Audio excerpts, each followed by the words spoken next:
Bienvenue sur Mpédia Podcast, votre rendez-vous avec des spécialistes de l'enfant.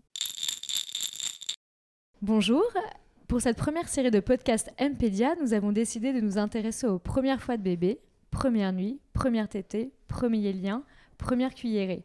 Nous abordons des thématiques diverses autour du sommeil, de l'allaitement, de la nutrition, de l'éveil et du développement sous le prisme des premières fois. Alors aujourd'hui, nous allons aborder les premiers liens d'attachement entre le bébé et ses parents. Pour répondre à ce sujet, nous sommes ravis de retrouver le docteur Marie-Hélène Cavert. Bonjour docteur. Bonjour. Alors vous êtes pédiatre, ancien chef de clinique assistant des hôpitaux de Bordeaux. Vous avez fait le DU sur la théorie de l'attachement et vous travaillez à l'Institut de la parentalité à Bordeaux. C'est ça? C'est cela. Quand on a voulu faire un podcast avec vous autour de la parentalité, vous avez choisi comme sujet tout ce qui est autour de l'attachement, des premiers liens. Pourquoi vous avez choisi cette thématique ? Alors, c'est un sujet qui m'a beaucoup intéressée, qui m'a amenée à faire ce DU, parce que c'est le quotidien de tous les parents et c'est quelque chose qui a des retombées ultérieures sur le développement et sur comment l'enfant va se sentir ensuite dans la société, dans sa relation avec les autres. D'accord. Alors, c'est un DU qui est autour de la théorie de l'attachement. C'est quoi, en fait, la théorie de l'attachement ? Alors, la théorie de l'attachement, ça s'intéresse aux besoins essentiels de sécurité de l'enfant et comment l'adulte qui prend soin du tout petit va y répondre. Un enfant, un bébé tout seul ne peut pas avoir d'autonomie, que ce soit pour la nourriture, que ce soit pour le change, mais et c'est là où intervient la théorie de l'attachement, il n'a aucune autonomie non plus pour pouvoir répondre à son besoin de se sentir en sécurité. Et le bébé, il a plein de circonstances où il a besoin de l'aide de l'adulte parce qu'il ne se sent pas bien, parce qu'il a chaud, parce qu'il a juste besoin d'être en relation avec l'adulte qui est là pour pouvoir rentrer en relation. Et c'est là où on parle des interactions précoces. C'est quoi les interactions précoces ? C'est les relations entre l'adulte Les interactions et le précoces, c'est prendre conscience, et c'est quelque chose qui a beaucoup évolué et dont et pour lequel la plupart des parents sont informés sur l'importance de rentrer en relation avec le bébé et pas uniquement d'être dans quelque chose de beaucoup plus mécanique, de répondre à son besoin d'alimentation, d'être propre, etc.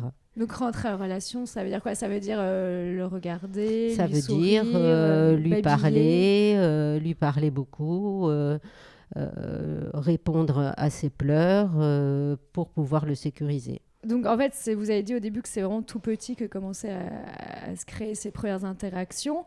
C'est jusqu'à quel âge en fait que va se construire cet attachement ? Alors, l'attachement, c'est le lien d'attachement dont on parle dans la théorie de l'attachement. Et je fais juste un petit aparté pour dire que dans le langage courant, on parle d'attachement, d'être attaché à quelqu'un, etc., ou voire même à un animal. Mais ça n'est pas le sens que prend le lien d'attachement dans la théorie de l'attachement, parce que dans la théorie de l'attachement, c'est le plus petit, le plus faible, qui a besoin du plus grand pour répondre à ses besoins. Donc le plus grand, c'est l'adulte. Et le plus grand, c'est l'adulte qui est là. Parent, Donc, dans l'immense majorité des cas, c'est le parent qui est là et qui va répondre aux signaux que l'enfant va pouvoir émettre, parce que l'enfant, il émet des signaux pour dire « viens m'aider ». Et les signaux, c'est quoi ? C'est les pleurs ? Et les signaux, c'est les pleurs, mais c'est aussi les sourires plus tard, le babillage, qui montre qu'il a besoin de rentrer en relation. C'est pas uniquement les pleurs. Alors effectivement, le grand sujet, c'est les pleurs, mais oui. On va voir comment est-ce qu'on peut y répondre. Pourquoi c'est si important cet attachement ? Pourquoi l'attachement est-il fondamental ?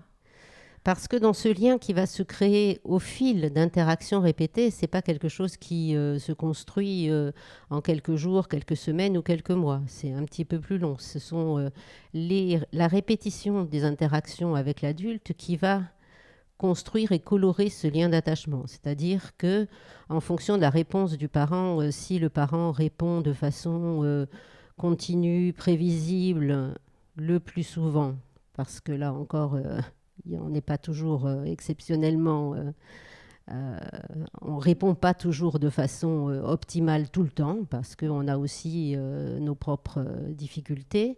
Mais si le plus souvent, la réponse du parent est adaptée aux besoins de l'enfant et surtout à ce besoin de se sentir en sécurité, l'enfant, petit à petit, va expérimenter quelque chose qui est que quand ça ne va pas, quand je ne suis pas bien, je sais qu'il y a quelqu'un qui va pouvoir être là pour m'apaiser, pour réguler mes émotions, parce que le tout petit, il ne peut pas réguler ses émotions tout seul.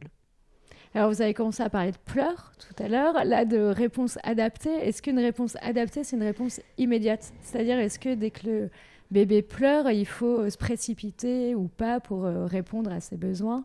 Donc, le nourrir, le changer, lui faire un câlin? Alors, ça dépend bien sûr de l'âge de l'enfant et du bébé. La réponse, elle ne va pas être la même avec un tout petit de quelques semaines, quelques mois, et avec un enfant un petit peu plus grand, de 6 mois, 9 mois, 1 an, etc. Le tout petit, il n'a pas beaucoup de ressources pour pouvoir attendre. Certains, beaucoup moins que d'autres, et c'est pour ça qu'il y a des bébés qui vont pleurer beaucoup plus que d'autres, ils ont besoin, les tout petits, qu'on réponde assez rapidement. Parce que ça va éviter que les choses montent graduellement jusqu'à atteindre un état où on n'arrive plus à les calmer. Ils ont besoin de cette réponse rapide parce qu'ils pleurent, il y a quelque chose qui ne va pas, ça ne veut pas dire qu'ils ont mal. Et on fait Ça veut pas dire qu'ils sont malheureux non plus. Ça ne veut pas dire qu'ils sont malheureux, ça veut dire qu'ils ont besoin d'être en relation. Ils ont besoin, en tout cas, surtout de se sentir en sécurité. Et le plus souvent, c'est ce que font les parents spontanément. Leur bébé pleure, ils vont le prendre, ils vont le mettre contre eux et les pleurs vont s'arrêter. C'est pas des caprices, c'est pas parce que ça s'arrête. J'allais poser la question. Oui. C'est pas parce que ça s'arrête quand on prend le bébé dans les bras qu'il faisait un caprice pour avoir ça. C'est juste qu'on a répondu à son besoin. Alors on entend parfois qu'il ne faut pas avoir trop l'enfant dans ses bras, il va devenir dépendant des bras. Est-ce qu'un bébé peut être dépendant des bras? Non, ça n'est pas possible. En tout cas, la réponse qu'il faut apporter, effectivement, la proximité physique avec l'adulte qui s'occupe du bébé, c'est quelque chose d'essentiel et il n'y a pas de quantité mesurable. Il faut tant et pas plus ou pas moins. Non, ça dépend, c'est adapté à chaque couple, entre guillemets, parent-enfant. Il y a des bébés qui ont beaucoup besoin, qui, pour X raisons peut-être de stress vécu pendant la grossesse, de leur tempérament aussi, vont beaucoup plus avoir besoin de cette proximité assez rapidement et de façon quelquefois permanente. Il y a des mamans qui disent « je ne peux pas le poser, il faut toujours qu'il soit dans mes bras ». Et ça c'est pas grave. C'est juste que plus on y répond, plus on va donner à cet enfant un sentiment de confiance qui est « je sais que quelqu'un va être là quand ça ne va pas ». Et il va vieillir, entre guillemets, il va garder cette expérience positive de « je peux me sentir en sécurité quand maman ou papa me prend dans les bras ». Et au fur et à mesure de sa croissance et de son développement psychomoteur, il aura moins besoin parce qu'il va... quand il est tranquille, il va pouvoir expérimenter d'autres choses. Et quand il n'est pas tranquille, il va pouvoir attendre un peu et il aura moins besoin, sauf si... vraiment ça ne va pas du tout, il aura moins besoin de cette proximité physique. Je vous donne un exemple, si un enfant, même un petit peu plus grand, qui marche déjà, qui est dans un parc et qui va s'éloigner un peu de son parent pour aller jouer, s'il tombe et qu'il se fait mal, il va revenir immédiatement vers sa figure d'attachement, vers l'adulte qui a l'habitude de prendre soin de lui, et là il aura besoin de la proximité physique. Mais le reste du temps, il n'en a pas besoin. L'attachement s'active dans certaines circonstances. C'est pas tout le temps, c'est pas toute la vie, fort heureusement. L'attachement, il s'active quand on a besoin de se sentir en sécurité et qu'on ne l'est pas. Alors, vous parliez là au début de votre réponse des bébés qui ont plus besoin que d'autres de bras, de proximité. C'est ce qu'on appelle les bébés aux besoins intenses. Ouais, moi j'aime pas trop les acronymes comme ça parce que ça fleurit un peu sous pour diverses raisons et diverses choses. C'est des bébés, voilà, tout simplement, qui ont plus besoin, qui moins facilement peuvent se réguler. Et effectivement, c'est moins facile d'avoir un bébé comme ça qu'un bébé qui est plus tranquille et qui demande moins, mais néanmoins, c'est son tempérament et ça ne veut pas dire que toute la vie, ça va être comme ça. D'autant plus qu'on va répondre à cette insécurité qui est plus importante, ça ne va pas durer. C'est pas pour toute la vie que c'est un enfant, comme on peut entendre, oh là là, celui-là, il va t'en faire voir, parce que, etc. D'accord. Donc l'attachement, dans la théorie de l'attachement, donc, pour reprendre, c'est vraiment l'attachement entre le bébé et sa figure d'attachement. Donc ça se crée en répondant aux besoins du bébé. Donc répondre à ses besoins, c'est-à-dire le nourrir quand il a faim, le changer quand il y a une couche sale, etc. Alors non, l'attachement, c'est pas cette réponse-là, c'est pour ça que je disais qu'il y a vraiment des circonstances. L'attachement, c'est vraiment le lien d'attachement, il se construit dans des circonstances où le bébé se sent pas en sécurité. D'accord. Donc c'est beaucoup plus Besoin de câlin. beaucoup plus émotionnel, beaucoup plus avoir un sentiment de sécurité interne. Et ce lien, effectivement, il se construit depuis la personne la plus vulnérable vers celui qui est plus grand, plus fort, plus capable de réponse selon la définition de Bowlby, qui est un peu le père de la théorie de l'attachement. Et donc ça va de l'enfant vers l'adulte. Après, ça n'exclut pas qu'on soit attaché, entre guillemets, mais sur une autre définition à son enfant. Mais le lien d'attachement, c'est pas l'amour. D'accord. C'est qui, en fait, cette figure d'attachement? C'est principalement les parents? Vous parliez de parents tout à l'heure. Oui, alors les figures d'attachement, elles sont constituées par les adultes qui sont présents auprès de l'enfant. Donc, dans les premiers mois et premières années, ce sont les parents. Et ce sont les parents qui vont répondre aux besoins de l'enfant. Le plus souvent, quand ils sont tout petits, c'est la maman, parce que c'est souvent la maman qui est plus présente, et en particulier la nuit. Et on sait que c'est vraiment quelque chose d'important de répondre aux besoins de l'enfant la nuit. Donc le plus souvent, c'est la maman qui va être, entre guillemets, une figure d'attachement principale, mais ça n'a pas une connotation de valeur que l'autre est moins bien. Oui, ni d'amour, de toute façon. Non. Vous avez dit que c'était différent de l'amour. Vous avez dit que c'était plus important, enfin, pas plus important, mais que c'est très important la nuit, spécialement de répondre aux besoins. Pourquoi la nuit plutôt que c'est quelque chose qui a été constaté parce que dans la théorie de l'attachement, il y a des milliers et des milliers d'études. Hein. C'est vraiment quelque chose de très scientifique. C'est pas juste une théorisation comme ça. Repose vraiment sur des choses qui sont expérimentables, qui sont reproductibles. Donc c'est quelque chose qui va au-delà d'une simple théorie. Et la nuit, probablement, et c'est pour ça que les bébés pleurent plus la nuit, on est moins tranquille.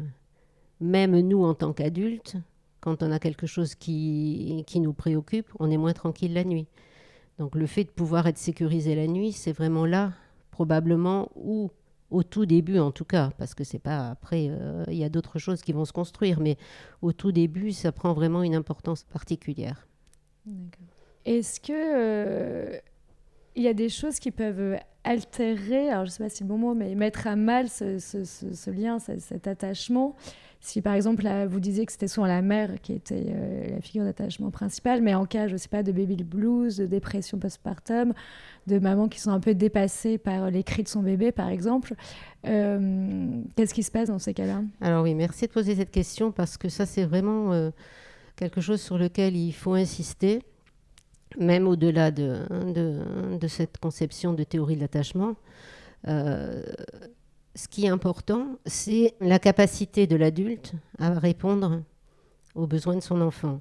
Et bien évidemment, une maman qui est fatiguée, qui n'a pas de soutien, qui a des problèmes de couple, qui a des problèmes d'isolement, ce qui est le cas actuellement de la plupart des familles, il n'y a pas de soutien. Et quand on vient d'accoucher, quand on est avec un tout petit bébé, on a besoin de soutien. Et ça a été complètement perdu parce que la société s'est construite comme ça, mais ça va vulnérabiliser énormément les couples et les mamans, et ça leur demande de pouvoir répondre tout seul à quelque chose pour lequel il faudrait être plusieurs. Pour que la maman puisse se consacrer aux besoins de son bébé, il faut qu'il y ait quelqu'un qui s'occupe de tout le reste. Alors comment on peut l'aider Comment on peut l'aider? Il faut essayer de trouver des réseaux relationnels, de préparer peut-être en amont qui est-ce qui va pouvoir m'aider? Est-ce qu'il y a quelqu'un de la famille qui va pouvoir venir un peu? Est-ce qu'il y a des amis qui vont pouvoir aider, faire des courses, aller chercher l'aîné à l'école, des choses comme ça. D'accord. Et Autre chose, vous avez parlé de maman déprimée. On parle de dépression postnatale maintenant de façon un peu plus importante. C'est quelque chose qui a été complètement occulté pendant très très longtemps, auquel on s'intéresse beaucoup maintenant parce qu'on sait que c'est quelque chose qui est très fréquent. C'est au moins 15% des mamans dans les mois qui suivent l'accouchement qui font une dépression, plus ou moins sévère. Donc c'est pas rien, c'est vraiment la première cause de morbidité, entre guillemets, de maladie après l'accouchement. Et ces mamans, le plus souvent, elles n'en parlent pas parce qu'il y a... elles ont honte. Voilà, souvent. il y a un sentiment de honte, il y a une injonction à je suis maman, donc c'est forcément la plus belle période de ma vie. L'entourage n'est pas prêt à entendre que ça ne va pas. Voire même, je ne peux pas m'occuper de mon bébé, je ne le comprends pas, je ne supporte pas ses cris.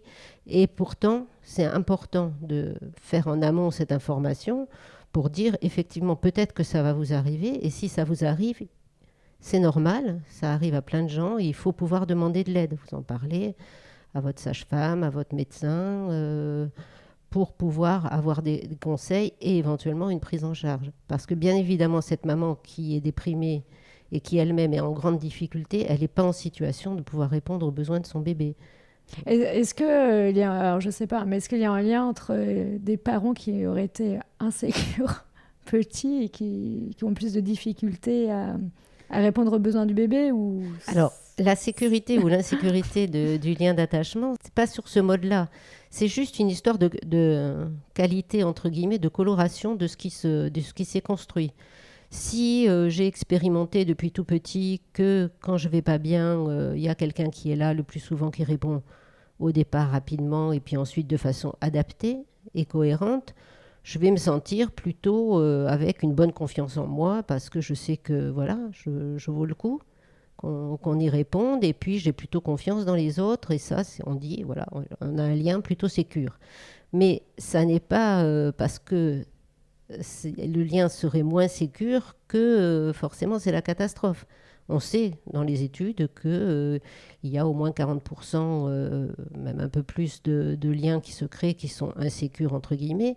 Mais insécures, ben voilà, c'est juste une adaptation. Ça répond moins souvent, donc j'expérimente qu'il faut que je me débrouille tout seul, par exemple, mais ça n'est pas, c'est pas la catastrophe. Et le parent qui a peut-être lui-même plutôt un attachement insécure, oui, il va plutôt transmettre cette forme-là d'attachement avec son enfant, mais pas forcément, parce qu'il peut expérimenter autre chose. Le lien d'attachement et la sécurité de l'attachement, il y a quelque chose qui reste au fond toute la vie, mais ça va évoluer, ça va se colorer avec les nouvelles relations qui vont se créer. On va pouvoir expérimenter, et l'enfant aussi, peut-être que c'est moins sécure avec un parent, mais il va avoir un instituteur, sa grand-mère, avec qui il va expérimenter que le lien d'attachement peut être plus sécure, et tout ça, ça va participer à des choses qui peuvent évoluer, même si au fond, il reste toujours la base de ce qui s'est construit au départ, mais ça évolue. Donc, on peut dire aux mamans ou aux papas, en tout cas, qui ont l'impression de ne pas avoir forcément une réponse adaptée, que c'est pas grave, qu'elles peuvent aussi, qu'elles peuvent aussi en se tout cas, tromper. Il faut qu'ils se fassent confiance en se disant, OK, la plupart du temps, encore une fois, on parle des premiers liens, donc avec les tout petits, l'immense majorité des parents, ils ont une envie et une réponse qui est tout à fait adaptée.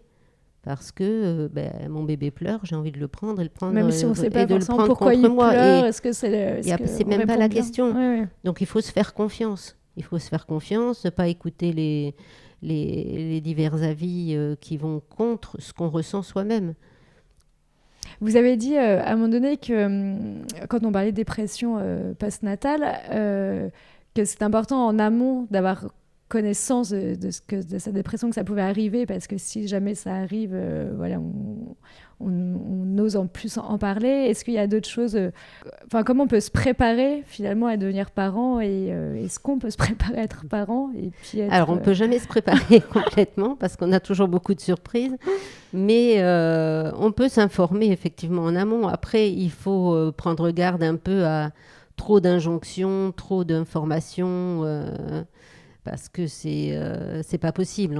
C'est pas non plus préparer un concours, hein. Donc, on peut pas avoir des informations sur tout. On peut aussi expérimenter les choses au fur et à mesure, demander des conseils au fur et à mesure. En tout cas, ce qui est important, c'est de savoir qu'on peut demander de l'aide à quelqu'un. Oui. Que ce soit d'ailleurs donc en cas de dépression, mais aussi pour, je sais pas, dans pour l'allaitement, le quotidien, voilà. pour pour l'allaitement, s'en occuper. pour X raisons et tout ce qui se passe avec le bébé. On ne peut pas tout anticiper. D'accord. Alors, pour résumer à peu près déjà ce qu'on vient de se dire, donc la théorie de l'attachement, si j'ai bien compris, c'est en fait plus la réponse de l'adulte est adaptée, plus bébé sera en sécurité affective et émotionnelle, et plus par la suite il aura les compétences nécessaires pour être un adulte social et qui a confiance en lui. Absolument. Mais ça se crée au fur et à mesure, l'attachement, donc avec le parent et éventuellement d'autres personnes référentes tout au long de la vie. Donc pour créer cet attachement, la figure d'attachement doit répondre aux besoins de bébé quand c'est possible, de manière adaptée, et puis créer du lien, une relation, en lui dédiant aussi du temps, en communiquant avec lui, avec les interactions précoces dont on a parlé au début. Et c'est pour ça qu'il y a un congé maternité. Oui. C'est pas uniquement pour la maman. Elle a besoin de se reposer, certes, mais le bébé a besoin d'être beaucoup avec ses parents dans ses premières semaines, premiers mois. Et l'idée du congé postnatal, y compris pour le papa, c'est certes, on le voit du côté de l'adulte, on dit c'est bien parce que la maman va pouvoir se reposer, le papa va pouvoir être présent, mais il faut le voir aussi du côté du bébé en disant ça va permettre de mieux répondre aux besoins de ce bébé. Oui, parce qu'on est là, on est présent. Exactement. Et on peut prendre du temps avec lui. Est-ce que je vous laisse peut-être le mot de la fin pour conclure? Qu'est-ce que vous voudriez dire aux parents qui nous écoutent? Alors moi, j'aurais envie de leur dire de se faire confiance, parce que de mon expérience de pédiatre, donc de famille que je vois au quotidien avec des plus ou moins petits ou grands, en tout cas dans ce qui concerne les premiers liens, sauf situation qui arrive où les gens peuvent être en difficulté personnelle, le plus souvent, les parents, ils ont envie de faire quelque chose qui est tout à fait adapté. Je reprends par rapport aux pleurs, le fait de le prendre dans les bras, il se calme, c'est parce que ça répond instinctivement, ils n'ont pas réfléchi qu'il faut répondre de façon adaptée, etc. L'information qu'on peut délivrer, c'est oui, faites-vous confiance, oui, il faut répondre de cette façon-là le plus souvent, parce qu'on n'est pas non plus toujours adapté, et de cette façon-là, contrairement à ce qu'on peut entendre de si tu le prends trop dans les bras, il ne pourra jamais se détacher, c'est l'inverse. Plus vous pourrez sécuriser votre bébé et répondre à son besoin et le calmer, plus il pourra par la suite prendre son autonomie parce qu'il aura confiance et il pourra se séparer plus facilement. D'accord. Bon, merci beaucoup, en tout cas, docteur. J'espère que ça va rassurer les parents aussi en leur capacité à répondre aux besoins de leur bébé. Je vous remercie beaucoup. Et puis, j'espère peut-être à bientôt pour un autre podcast. Avec plaisir. À bientôt. Merci, docteur. Au revoir. Merci pour votre écoute. C'était M-Pédia Podcast, votre rendez-vous avec des spécialistes de l'enfant.